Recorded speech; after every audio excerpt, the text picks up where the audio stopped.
উচ্চতম ন্যায়ালয়ৰ নিষেধাজ্ঞা নেওচি পখিলামাখাত অনুষ্ঠিত হ'ল ৰখাৰ দেওবালী মহৰ মহযুঁজ। কোনো বাধাই ৰখাব নোৱাৰিলে মহৰ গোৱালক। নগাঁও জিলাৰ আৰু মৰিগাঁও জিলাৰ বিভিন্ন প্ৰান্তৰ গোৱালসকলে নিজস্বভাৱে যুঁজালে নিজৰ নিজৰ গুণামহ।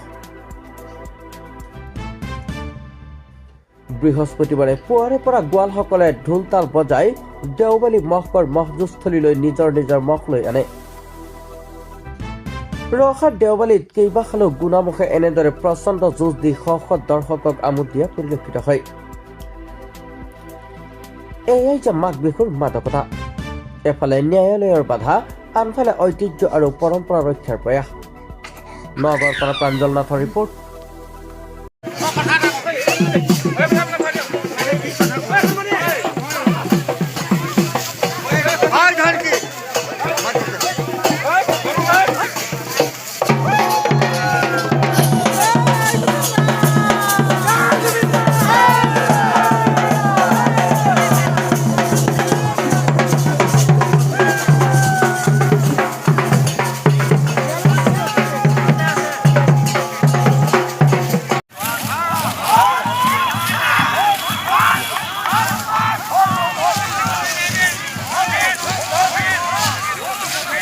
Đây phải ơi.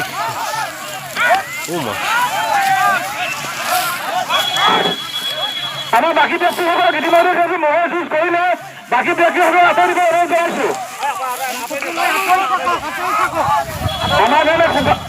আমি শুভলক্ষণ বুলি ভাবিছো। প্ৰথম হ'ল মহে ইতিমধ্যে মূৰ পাতিছে। আমাৰ বাকীসকল ব্যক্তিক আমাৰ গোৱালসকলৰ বাহিৰে বাকীসকল ব্যক্তিক আঁতৰিবলৈ অনুৰোধ জনাইছো। মহৰ ওচৰত মাত্ৰ দুজন গোৱাল থকা মূল গোৱাল দুজনৰ বাহিৰে বাকীসকল গোৱালক আমি আঁতৰিবলৈ অনুৰোধ জনাইছো। অঞ্চল মহযুঁজ সমিতি উদ্যোগত অনুষ্ঠিত হোৱা এই মহযুঁজ প্ৰতিযোগিতা বচনৰ মহে ইতিমধ্যে সুন্দৰ সুযোগ আৰম্ভ কৰিছে।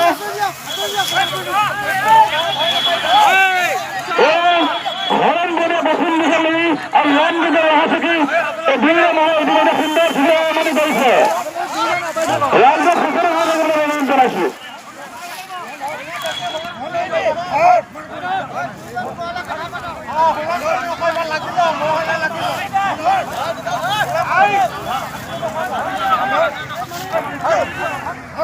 দৰ্শকসকল আমাৰ পশ্চিম ফালে থকা দৰ্শকসকলক আমাৰ নাইচৰ সন্মুখত থকা দৰ্শকসকলক আমাৰ পিছুৱাই আহিব অনুৰোধ জনাইছো।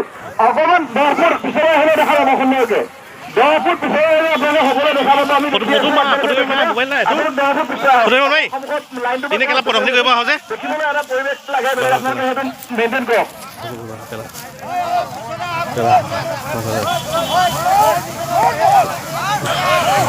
Foto be aku foto dah. Nah, kalau jangan aku noh mau noh. আমাদের উপস্থিত হওয়া এই কলমপুরে আঞ্চলিক মহযুঁজ সমিতির জন্মলগ্ন প্রথম বৰগোৱাল কলিয়া দেৱী ডাঙৰীয়া আমাৰ মাজত উপস্থিত হৈছেহি। আমি সেই 17তম বৰ্ষত উপনীত হৈছোহি। এই 17 বছৰে আমাৰ এই অনুষ্ঠানলৈ তেখেতে কায়িকভাৱে সি সহায় সহযোগিতা কৰি আছে। তাৰ বাবে আমি শ্ৰদ্ধাশীল হৈ তেখেতক এখন বিহু ভোগালী বিহুৰ এক অবিচ্ছেদ্য অংগ হৈছে মহযুঁজ আৰু পৰম্পৰা ৰক্ষা কৰি ঠাই ঠাই যিহেতু মহযুঁজ আয়োজন কৰা হৈছে। যিমানেই ন্যায়ালয়ৰ নিষেধাজ্ঞা নাথাকক কিয় কিন্তু গোৱালসকলে সেই পৰম্পৰা অব্যাহত ৰাখিছে। হয়, আমিও নিষেধাজ্ঞা মানি এবছৰ আমি বাদ দিলোঁ, কিন্তু গোটেই অঞ্চলত এক নিমামা পৰিৱেশ। গোৱালসকলৰ মনত অত্যন্ত দুখ, মানে অঞ্চলৰ ৰাইজৰ মনতো এটা দুখ যে মানে মাঘৰ বিহুৰ প্ৰথম দিনাই পিছদিনাই এই অঞ্চলত মহযুঁজখনৰ নামত গোটেই অঞ্চলৰ মানুহৰ যিটো সমন্বয় ক্ষেত্ৰ হিচাপে ইয়াত আনন্দমুখৰ পৰিৱেশ হয়। গোৱালসকলে গোটেই বছৰটো মহ পালন কৰি তেওঁলোকে মহ যুঁজাই পেলাই যিটো আনন্দ লাভ কৰে, এই আনন্দ লাভটো একেবাৰে নিষেধাজ্ঞাৰ পিছত ম্লান হৈ যাব চেষ্টা কৰিছিলে।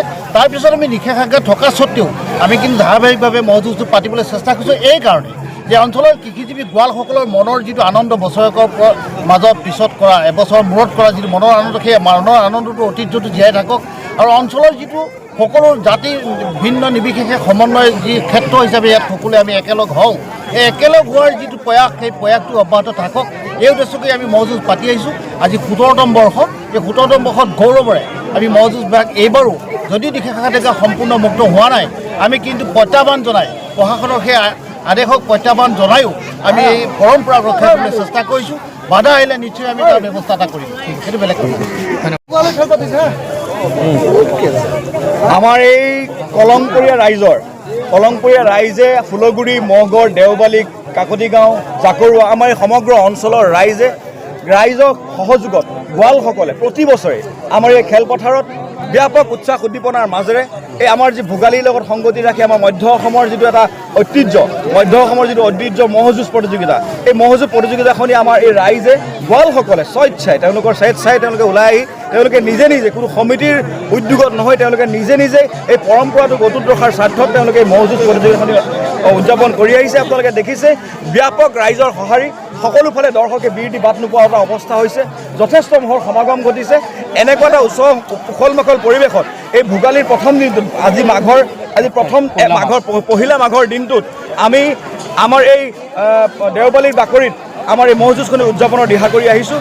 মানে আমি ৰাইজে দিহা কৰিছে, গোৱালসকলে দিহা কৰিছে। প্ৰতি বছৰে ৰাইজৰ ব্যাপক উৎসাহ উদ্দীপনাৰ মাজেৰে এই ম'হ যুঁজখনি উদযাপন হৈ আহিছে।